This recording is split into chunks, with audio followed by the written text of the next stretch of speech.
Jika kita kembali membuka lembar buku sejarah saat di bangku sekolah, tentu ingatan kita akan kembali pula dibawa pada salah satu sosok pahlawan nasional, Panglima Besar Jenderal Sudirman. Perjuangannya begitu populer saat ia mencanangkan strategi perang gerilya. Namun sejauh manakah kontribusi dan perjuangan sang Panglima terhadap kemerdekaan Indonesia? Inilah Pustaka Indonesia Panglima Besar Jenderal Sudirman.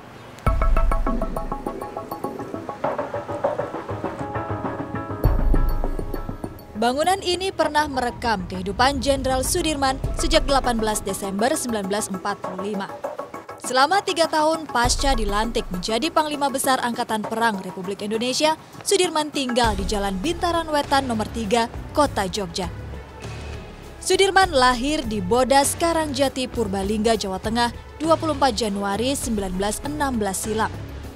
Tumbuh menjadi pemuda yang agamis dan aktif berorganisasi, Sudirman memilih profesi sebagai guru. Tidak lama, Sudirman muda kemudian bergabung dengan Angkatan Pembela Tanah Air atau PETA pada tahun 1944. Setelah Tentara Keamanan Rakyat terbentuk, Sudirman terpilih menjadi Panglima Angkatan Perang Republik Indonesia. Kegigihan dan tekad Sudirman menjadi inspirasi Tentara Nasional Indonesia hingga saat ini. Demi menyerap kembali ruh perjuangan Sudirman, prajurit TNI melakukan napak tilas rute gerilya sang jenderal. Desa Melian di Kecamatan Tegal Ombo, Kabupaten Pacitan menjadi titik awal keberangkatan. Ya, saat ini saya sedang bersama dengan teman-teman dari Tentara Nasional Indonesia yang akan melakukan napak tilas rute perang gerilya dari Panglima Besar Sudirman. Dan tepat di belakang saya ini merupakan bus sikat dari Tandung yang menggotong Panglima Besar Sudirman menuju seluruh rute.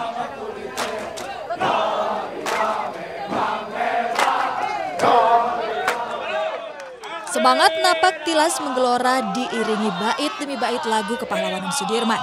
Hutan Pacitan menjadi saksi semangat para taruna meneladani sosok sang jenderal. Sudirman diangkat menjadi jenderal setelah sukses memimpin pasukan menyerang sekutu di Ambarawa 18 Desember 1945. Ia dilantik menjadi jenderal oleh Presiden Soekarno. Agresi militer kedua oleh Belanda menjadi awal perintah perang gerilya yang diusung Jenderal Sudirman. Dalam kondisi sakit parah akibat tuberkulosis, Sudirman tetap melancarkan siasat gerilya. Medan berat yang kami lalui tentu saja tidak seberapa dibandingkan dengan rute sang jenderal kala itu. Ini baru sebagian kecil saja rute yang kami jalani, namun terasa sudah sangat melelahkan. Para pejuang kita dengan semangat tinggi melewati jalur-jalur ini hanya demi satu tujuan, yaitu kemerdekaan.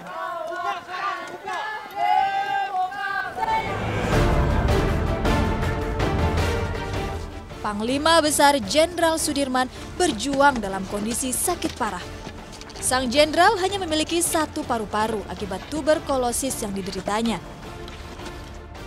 Tanpa pernah mengeluhkan penyakitnya, Sudirman menempuh rute gerilya lebih dari 1.000 km bersama pasukannya. Sang jenderal memimpin dari sebuah tandu dan sesekali naik dokar yang ditarik manusia.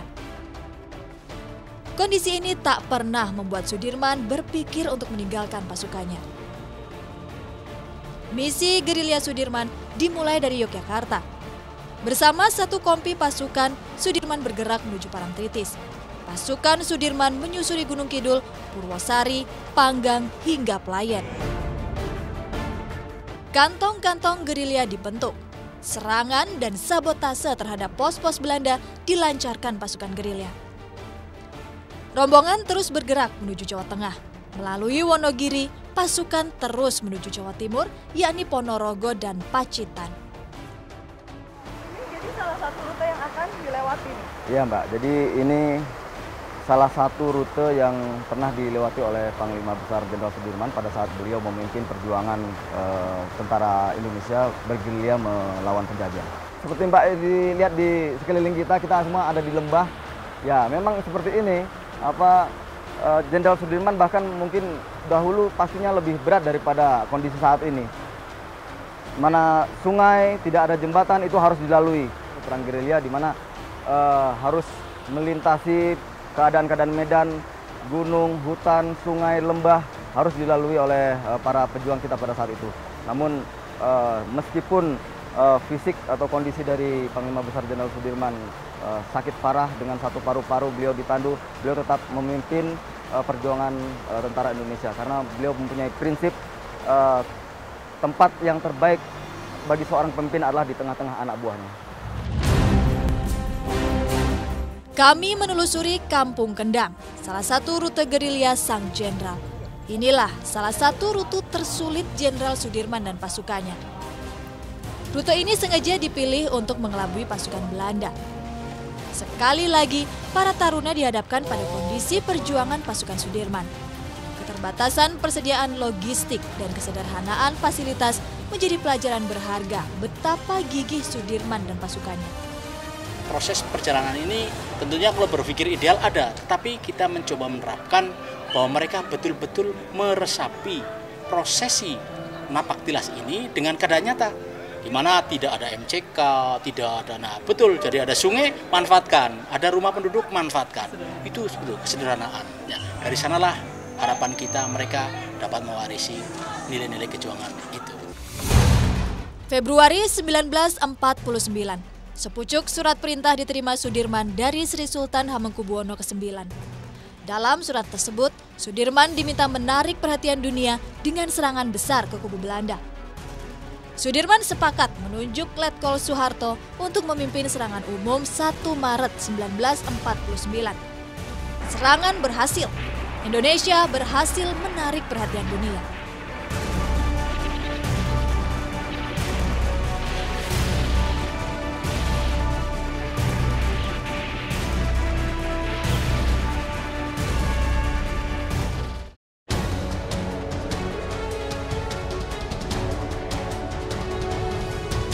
Ini dulu dipakai untuk meja rapat, untuk makan. Ya di sini. Strategi juga di sini ya, Pak? Di sini, ya. Mbah Ibro sing masaknya Mbah Dirman, ngladeni Mbah Dirman, ngliwetne Mbah Dirman.